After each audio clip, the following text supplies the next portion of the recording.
An instructor and her student pilot are lucky to be alive today after colliding with a Lancair 360 in the pattern at Marana, Arizona earlier this afternoon. Here's what we know so far. This is a picture of the accident aircraft 463 Echo Romeo that was able to safely do another circuit in the pattern, come back around and land. I can see a little damage here on the tip of their propeller. I believe this is the instructor and student involved in the accident, as posted here on X.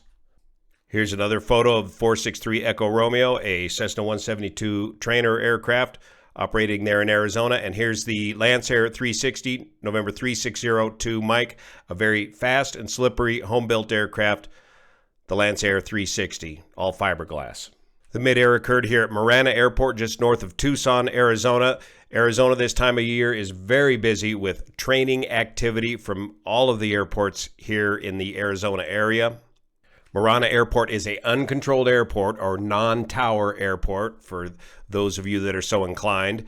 And there is a Unicom frequency, a shared frequency of 123.0, where the pilots talk amongst themselves as to how to separate each other in the traffic pattern. Since this is an uncontrolled airport using an advisory frequency only, these frequencies are not normally recorded, so we don't have the ATC data. The active runway at the time was runway 12 with a left-hand pattern and is over a mile long. We were able to download the ADS-B data into a KML file and put it here on Google Earth so we can look at the two tracks simultaneously. The mid-air collision occurred while the 172 was doing a touch and go on runway 12, and the Lancair was following very closely behind the 172 and initiated a go-around and flew into the 172 from behind, as the Lancair is a much faster aircraft than the 172. So why didn't the much faster Lancair 360 make way for the 172? Why didn't the Lancair keep the 172 in sight during his go-around? The Lancair should have offset to the right of the 172 during the go-around or touch and go. People are not looking outside in the traffic pattern. Okay, now let's take a look at this ADS-B data here on Google Earth. Red is the 172, blue is the Lancair, the much faster Lancair 360. First, we see a very non-standard pattern entry by both aircraft. These two tracks are lined up in time as well. So we see the 172 entering the pattern here with a right turn into the left downwind pattern.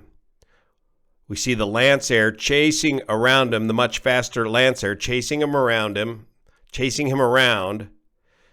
We've got the 172 here on a left base. The Lancair is going to do a left 360 for spacing. We don't know if this is for the 172 that he eventually hit or for a different aircraft in the pattern at the time. We're not showing other aircraft in the pattern at the time with this animation. Okay, the 172 in red is on the left base to final for his first approach. The Lancair 360 is on the downwind. This is good spacing. They're opposite of each other, but look how fast that 360 Lancair catches up to the 172. Okay, the 172 is doing his touch and go or go around. The 172 is here on the left crosswind, again in red. The Lancair is caught right behind him. Not too much spacing, very far behind him. He's making his pattern a little bit to the outside of the 172.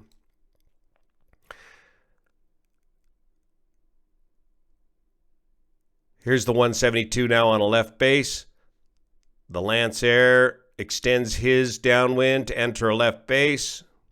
The 172 now already on final. They're both lined up on final. Correction. Now they're both lined up on final.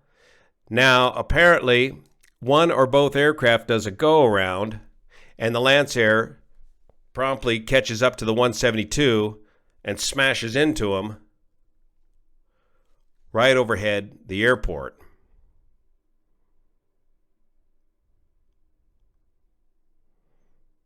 So somewhere right in here, the collision occurs. The Lancair goes down, 2 fatalities, and the 172, apparently they just clipped wingtips in the pattern. And the 172 is able to continue his go-around and staggers around the pattern for the final full stop landing. those two survive.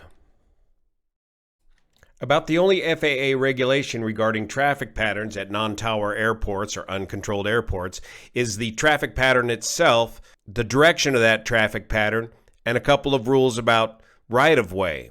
The rest of everything regarding traffic pattern operations is only advisory in nature, as covered by this advisory circular 90-66 Charlie, and it gives a whole host of recommendations of how to properly operate in the traffic pattern, especially in airports without control towers.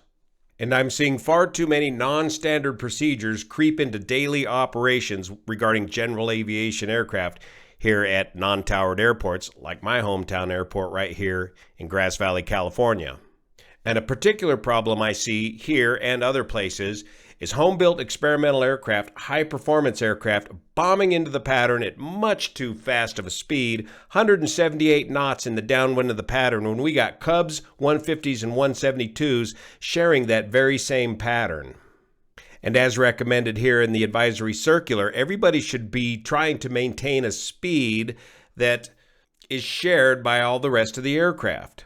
And regarding radio operations, I highly recommend you advise other traffic in the pattern of your intentions for each landing. Are you planning on doing a touch and go? Are you planning on a full stop? It allows other people in the pattern to plan around what it is that you're doing.